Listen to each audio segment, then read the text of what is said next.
Résumé complet et détaillé du livre L'art de la guerre de Sun Tzu. Bienvenue dans ce résumé détaillé de l'un des livres les plus influents de l'histoire, L'art de la guerre de Sun Tzu. Bien que ce texte ait été rédigé il y a plus de 2500 ans, ses leçons stratégiques sont encore largement appliquées dans les affaires, la politique et même dans le développement personnel. Ce livre n'est pas seulement un guide pour les guerriers, mais aussi une véritable feuille de route pour quiconque cherchait à réussir dans un environnement compétitif. Dans ce résumé, nous allons explorer chaque principe de Sun Tzu et le relier à des situations de la vie moderne. Préparez-vous à découvrir les principes intemporels de la stratégie et du leadership. Commençons. Chapitre 1. L'importance de la stratégie, idée principale. La guerre est une affaire de vie ou de mort, une voie vers la sécurité ou la ruine. Sun Tzu insiste sur l'importance d'établir une stratégie claire avant de s'engager dans toute bataille. Chaque décision doit être soigneusement calculée en tenant compte de 5 facteurs essentiels. 1. La loi morale, l'adhésion à une cause juste. 2. Le ciel, les conditions extérieures, temps et circonstances. 3. La terre, le terrain ou l'environnement. 4. Le commandement, la compétence du leader. 5. La méthode et la discipline, l'organisation et la gestion. Dans le monde moderne, que ce soit en affaires ou en politique, ces 5 éléments restent cruciaux pour le succès. Un leader doit comprendre l'environnement dans lequel il évolue, anticiper les conditions changeantes et s'assurer qu'il dispose de l'équipe et des ressources nécessaires pour faire face à tous les défis. Chapitre 2. La préparation. Avant la bataille, idée principale. Un général avisé pense à la victoire avant même que la bataille ne commence. La préparation est essentielle. Sun Tzu recommande de prendre le temps de connaître ses forces et ses faiblesses avant de se lancer dans une action. La préparation inclut également une réflexion sur les ressources disponibles et les options stratégiques pour maximiser les chances de succès. Leçon clé. Celui qui connaît son ennemi et se connaît lui-même ne sera jamais vaincu. Dans la vie moderne, cette préparation passe par une connaissance approfondie de son marché, de ses concurrents et de ses propres capacités. Avant de lancer un produit, une entreprise ou même une campagne, il est crucial de faire des recherches approfondies et de s'entourer des bonnes personnes. La stratégie de préparation permet d'éviter les écueils et de saisir les opportunités au moment opportun. Chapitre 3. L'art de la tromperie, idée principale. Tout l'art de la guerre repose sur la duperie. Sun Tzu affirme que la tromperie est essentielle dans la guerre. Il s'agit de manipuler l'information et de masquer ses véritables intentions pour tromper l'adversaire et garder un avantage stratégique. Par exemple, un leader peut feindre la faiblesse lorsqu'il est en réalité plus fort qu'il n'y paraît. De même, en affaires, il est stratégique de ne pas dévoiler ses plans trop tôt. Exemple, dans le domaine des affaires, une entreprise peut choisir de garder secret le lancement d'un produit ou une stratégie d'expansion afin de ne pas alerter ses concurrents. Cacher ses véritables intentions jusqu'au bon moment permet de prendre l'avantage de manière décisive.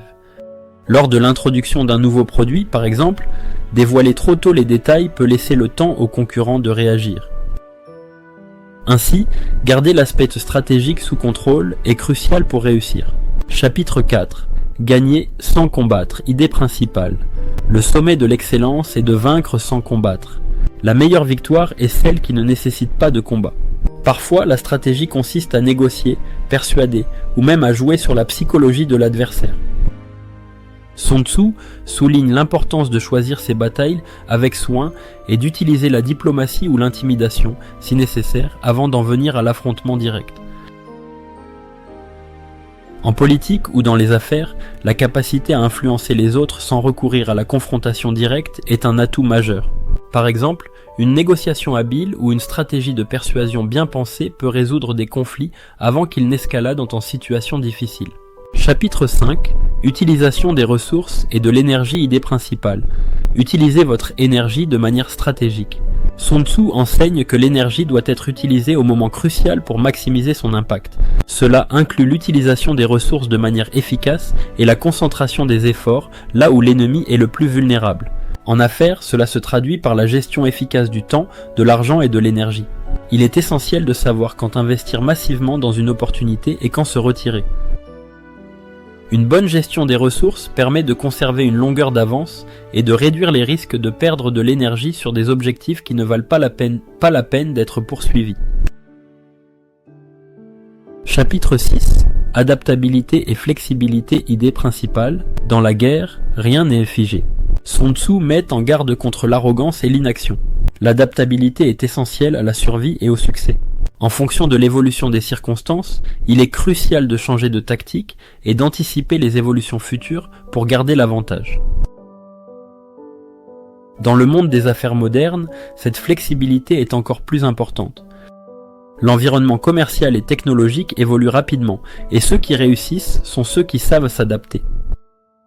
Par exemple, une entreprise qui persiste à utiliser une ancienne technologie face à des innovations récentes risque de se faire dépasser par la concurrence. Chapitre 7. Leadership et commandement, idée principale. Un leader compétent inspire confiance et loyauté. Un bon leader doit prendre des décisions fermes, montrer l'exemple et maintenir la discipline parmi ses troupes. Sun Tzu souligne qu'un général qui agit par vanité ou colère est voué à l'échec. En affaires et dans la gestion d'équipe, cette idée se traduit par un leadership inspirant. Un leader qui inspire confiance et qui dirige par l'exemple sera plus efficace pour motiver ses employés et faire face aux défis.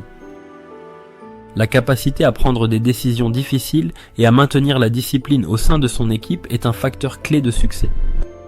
Conclusion. Et voilà, vous connaissez maintenant les principes clés de l'art de la guerre de Sun Tzu, un guide stratégique intemporel applicable bien au-delà du champ de bataille.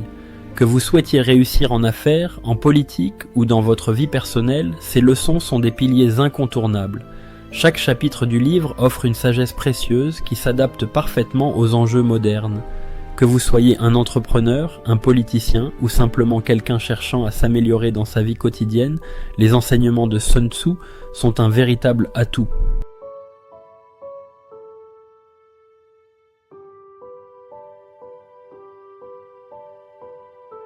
Si ce résumé vous a inspiré, abonnez-vous à notre chaîne, activez la cloche pour ne pas manquer nos prochains résumés de livres et nos conseils sur le développement personnel et la réussite professionnelle. Partagez en commentaire quelle stratégie de Sun Tzu vous a le plus marqué. Comment envisagez-vous de l'appliquer dans votre vie quotidienne? Laissez un like et partagez cette vidéo avec vos amis et collègues pour les aider à devenir de meilleurs stratèges. Merci de nous avoir suivis jusqu'à la fin et à très bientôt pour un nouveau voyage vers la réussite.